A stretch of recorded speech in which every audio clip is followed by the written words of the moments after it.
You pick up your phone just to check one message. Before you know it, half an hour has passed, and you have been watching videos you did not even want to see. So here is the question.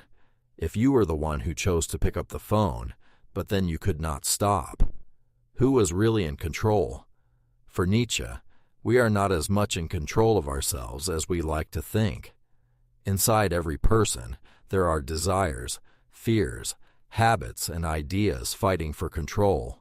And this struggle has everything to do with one of Nietzsche's most famous and most misunderstood ideas, the will to power. It is not simply the desire to control other people, but it is not one of those inspirational quotes on the internet about conquering yourself, either. It is something much deeper and much more unsettling. When we hear the word power, we immediately think of a boss, a politician, a king, or someone giving orders. But Nietzsche is talking about something bigger. Think of a plant growing through a crack in the pavement. It does not think, I want to rule the world. Even so, it grows, reaches for the light, makes room for itself, and tries to keep living. Now think of a child learning to walk. The child falls, gets back up, tries again, and discovers what their own body is capable of. Or think of someone who turns pain into music, a painting, or a new way of living. In all these cases, there is a force trying to emerge, grow, overcome a difficulty, and give a new form to whatever it encounters. That is why some translations use will to potency. The word potency suggests capacity, energy, and the strength to act. The word power, on the other hand, suggests command and control. Both reveal part of the idea. If we talk only about controlling other people, the idea becomes too narrow. If we talk only about personal growth, it becomes too beautiful. Nietzsche also wanted to look at the uncomfortable side of life: struggle, command, obedience, appropriation, and conflict. We usually talk about the self as if there were a person sitting inside our head, making every decision. Nietzsche was suspicious of that idea. For him, what we call the self is more like a house full of voices. One voice wants to save money. Another wants to buy something right now. One wants to take care of our health. Another wants to stay in bed. One wants to say what it thinks. Another is afraid of rejection. These voices are not equally strong all the time. One of them is in charge one day. The next day, another takes its place. Nietzsche compares willing to a relationship of command and obedience. One part of us gives the order, other parts obey, and some resist. So when we say, I wanted to do this, we may be hiding a more interesting question. Which part of me won at that moment? Imagine someone saying, I want to study. That desire is real, but so is the desire to rest, to avoid the fear of failure, and to look for a quicker pleasure. The final action shows which force managed to organize the others. This is one of the ways the will to power also operates within us. There is no perfect king in command. There is a struggle to decide who will be in charge. Now it becomes easier to understand why the will to power can appear as self-overcoming. To write a book, someone has to say no to many distractions.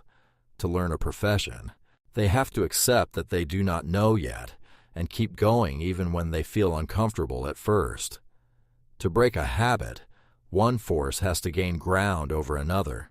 That is self-mastery. But Nietzsche does not say that this process is gentle, peaceful, or always healthy. A person can discipline themselves to create something great, but they can also torture themselves while trying to be perfect. They can learn to control a destructive impulse, but they can also live crushed by guilt and fear.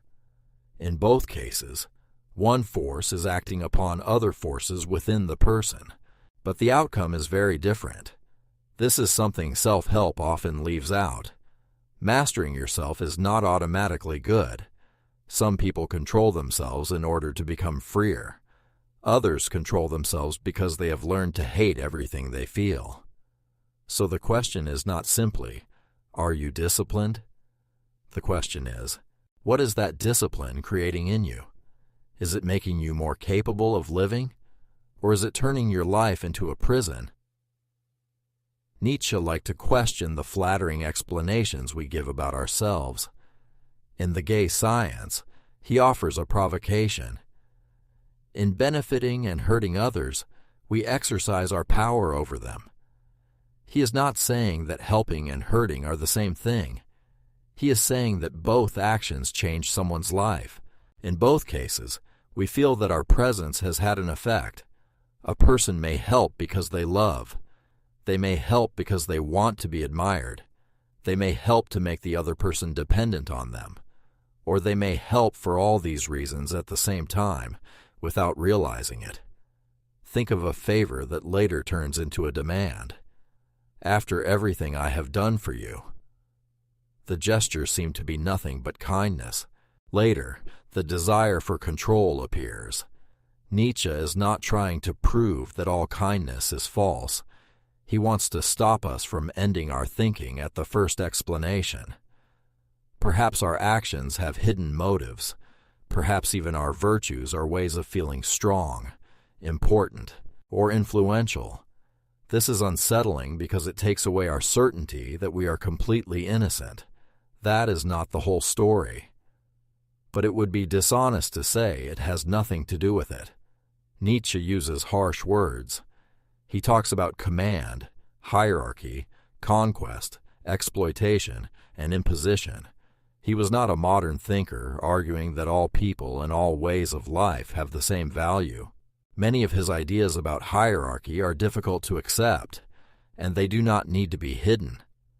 At the same time, the will to power does not appear only when someone wins a war or runs a company.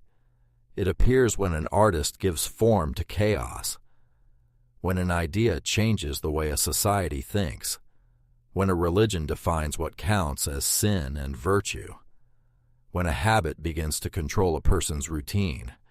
And yes, it also appears when someone forces another person to obey.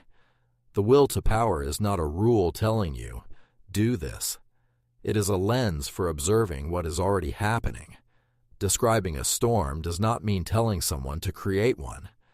In the same way, Nietzsche's description of the struggle between forces does not mean that every act of violence is allowed. But he does not give us a comforting answer either. He does not say that all outward power is bad, and all power over oneself is good. He forces us to ask, what kind of force is acting? What can it create? Does it grow because it has something to offer, or can it grow only by making others smaller? And what is the price of that force? There is a form of power that almost never looks like power, giving names to things. Imagine someone who has lost their job. One person says, "You failed." Another says, "You escaped from a place that was destroying you." The fact is the same, but each interpretation opens a different path. This also happens in groups and societies. An action can be called courageous or irresponsible. A person can be called a rebel or a criminal. Suffering can be seen as punishment, a test of faith, bad luck, or an opportunity for change. Whoever manages to make their interpretation prevail does not merely change the words. They change the way people feel, judge, and act. For Nietzsche, values such as good, evil, right, and wrong did not arrive fully formed from heaven. They have a history.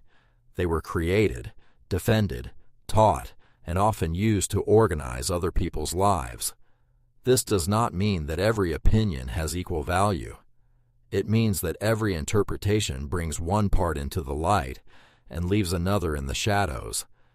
When an interpretation wins, it starts to look natural. After a while, We forget that things could have been different.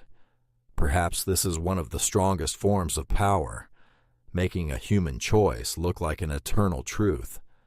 A force only reveals what it can do when it encounters resistance.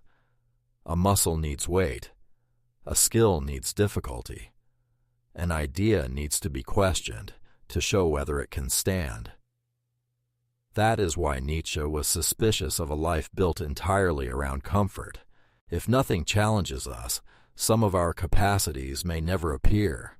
But be careful. This does not mean that all suffering makes you grow. That statement is false, and it can be cruel. Some forms of pain teach. Some forms of pain break us. Some challenges increase our strength, and some situations simply destroy what we have. Nietzsche realized that human beings can endure a great deal when they believe their pain has a meaning. The problem is that meaning can also be poisonous. A person may think, "I am suffering because I am guilty, unclean, and deserve to be punished." That explanation gives meaning to the pain, but it can make the person even sicker. So it is not enough to ask, "What is the meaning of my suffering?" We also need to ask, "Who gave me that meaning? What is this explanation doing to me?" There is another important source of confusion. Nietzsche planned to write a book called The Will to Power. He even announced the project, but he never completed the work. After he became ill and stopped writing, other people took notes from his notebooks, selected passages, and assembled a book under that title. Many of the sentences were genuinely Nietzsche's. The problem was how they were arranged. It is like taking deleted scenes, test footage, and scattered ideas from a director and assembling a film after he can no longer say whether that was his final version. Nietzsche's sister, Elizabeth, played an important role in this process, but she did not work alone. Other editors also took part in the different editions. Later, this material helped create the image of a Nietzsche, who defended a grand theory of force and domination. The Nazis made use of parts of his work, especially his criticisms of equality and his praise of hierarchy, but they hid other parts. Nietzsche attacked anti-Semitism and despised German nationalism. He was not a prophet of Nazism. At the same time, we do not need to pretend that he thought like a modern defender of equality.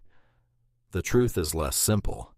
His work was selectively edited and used by the Nazis, but that use drew upon harsh statements and hierarchical ideas that were genuinely present in his writings.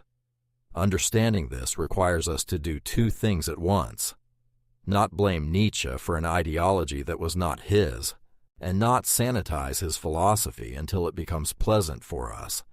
In the end, the will to power is not simply the desire to be a boss, rich, or famous, nor is it advice to wake up at 5 in the morning, work out, and hit your goals. It is a way of looking at life as a constant struggle between forces. Forces within you, forces between people, forces trying to decide what things mean. You are not a finished person with a single voice that is always in control. You are something that is being shaped every day. Your habits shape you. Your fears shape you. The words you accept as truth shape you. And the choices you repeat strengthen one part of you while weakening another. Nietzsche does not offer a list telling us which force should win. He leaves us with a more difficult question. When you say, "I chose," what was it inside you that chose? And is the force that is winning creating a greater life, or merely building a more beautiful prison?